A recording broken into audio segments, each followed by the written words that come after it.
ورحمۃ اللہ وبرکاتہ۔ الحمد للہ رب العالمین والعاقبۃ للمتقین والصلاۃ والسلام علی سید الانبیاء والمرسلین وعلی آلہ وصحبہ اجمعین، اما بعد، فقال النبی صلی اللہ علیہ وسلم بلغوا عنی ولو آیہ، صحیح بخاری 3461۔ صدر انجمن اور محترم سامعین، آج کی اس انجمن میں میں جس موضوع پر بولنا چاہتا ہوں وہ ہے دعوت دین۔ دعوت کا لغوی معنی بلانے اور پکارنے کے ہیں، اور شریعت میں دعوت کے معنی ہے اللہ کے پسندیدہ دین، دین اسلام کی طرف لوگوں کو بلانا، اللہ کے پیغامات و احکامات سے لوگوں کو آشنا کرنا۔ عبداللہ بن عمرو بن عاص رضی اللہ عنہ سے روایت ہے کہ نبی صلی اللہ علیہ وسلم نے فرمایا بلغوا عنی ولو آیہ، صحیح بخاری 3461۔ پہنچاؤ میری جانب سے اگرچہ ایک ہی آیت ہو۔ اللہ کے رسول صلی اللہ علیہ وسلم کی حدیث کا یہ تقاضا ہے کہ ہمیں لوگوں تک اپنے قول و عمل سے دعوت دینی چاہیے، اور ہم پر یہ بھی عائد ہوتا ہے کہ دعوت دینے سے پہلے ہمیں اپنے آپ کا جائزہ لینا چاہیے، آیا کہ ہم اس پر عمل کر رہے ہیں یا نہیں۔ اللہ کے اس قول کی وجہ سے کہ یا ایھا الذین آمنوا لم تقولون ما لا تفعلون، سورۃ الصف آیت نمبر 2۔ اے ایمان والو، کیوں تم ایسی باتیں کہتے ہو جو تم خود نہیں کرتے؟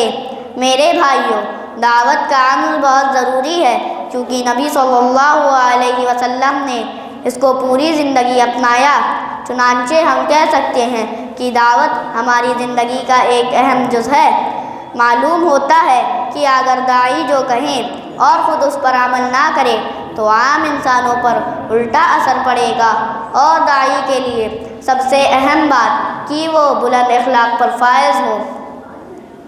نبی صلی اللہ علیہ وسلم کے اعلیٰ اخلاق سے کتنے لوگوں نے اسلام قبول کیا، اور عمل کے ذریعے بھی ہمیں دعوت دینا چاہیے۔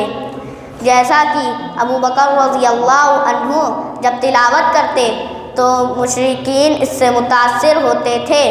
جلد ہی ایک عورت نے نماز سے متاثر ہو کر اسلام قبول کیا۔ کسی نے کیا ہی خوب کہا ہے، جو شخص صرف کلام سے تبلیغ کرتا ہے اس کا تیر ضائع ہو جاتا ہے، اور جو شخص عمل سے تبلیغ کرتا ہے اس کا تیر اثر کر جاتا ہے۔ اللہ تعالی ہمیں دعوت کا کام کرنے اور اس پر عمل کرنے کی توفیق عطا فرمائے، آمین۔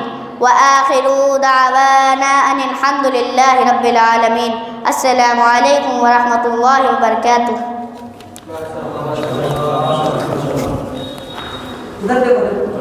جزاک اللہ خیر و احسن الجزا۔ اس کے بعد میں دعوت دوں گا برادرم حاشر ہلال کو کہ آپ تشریف لائیں اور آپ تمام حضرات کے سامنے اپنی تقریر پیش کریں۔ برادرم حاشر ہلال۔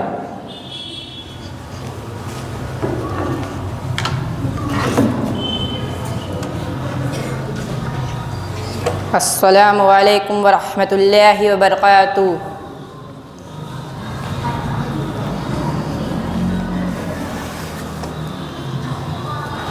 السلام علیکم ورحمۃ اللہ وبرکاتہ۔ حامدا ومصلیا اما بعد، فقال تعالی یا ایھا الذین آمنوا توبوا الی اللہ توبۃ نصوحا۔ محترم سامعین، آج کی اس انجمن میں میری تقریر کا عنوان توبہ ہے۔ ابھی آپ کے سامنے جو سورۃ التحریم کی آیت نمبر 8 پڑھی گئی ہے، اس کا ترجمہ یہ ہے کہ اے ایمان والو، تم اللہ کے سامنے سچی خالص توبہ کرو۔ خالص توبہ یہ ہے کہ جس گناہ سے وہ توبہ کر رہا ہے اسے ترک کر دے، اس پر اللہ کی بارگاہ میں ندامت کا اظہار کرے، کیونکہ توبہ کے معنی ہی گناہ کے راستے سے اللہ کی طرف پلٹنے کا۔ گناہ، غلطی، چوک کا زرزد ہونا کوئی بڑی بات نہیں، مگر اس غلطی پر جم جانا اور اس کا اعتراف نہ کرنا یہ بہت بڑی بات ہے۔ گناہ سے توبہ یہ ہے کہ انسان اس سے پلٹ آئے اور اس میں نہ پڑے۔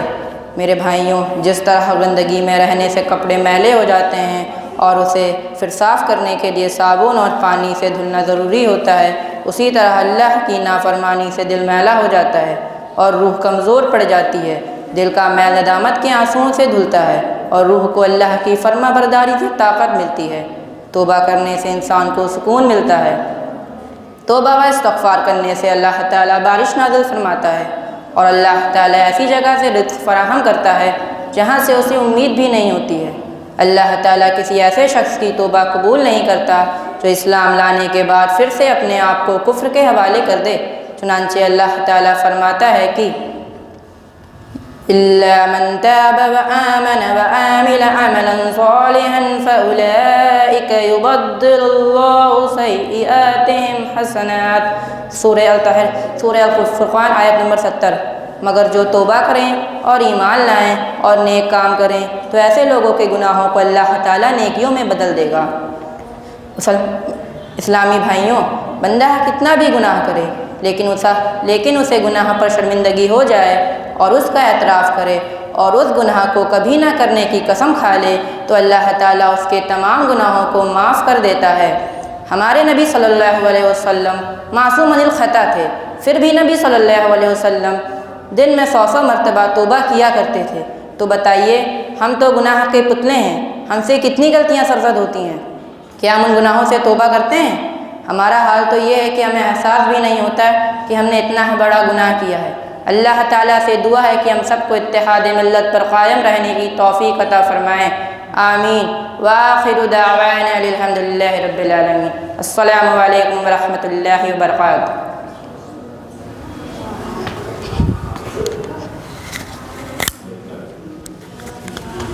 احسن اللہ علیکم وبارک اللہ فیک۔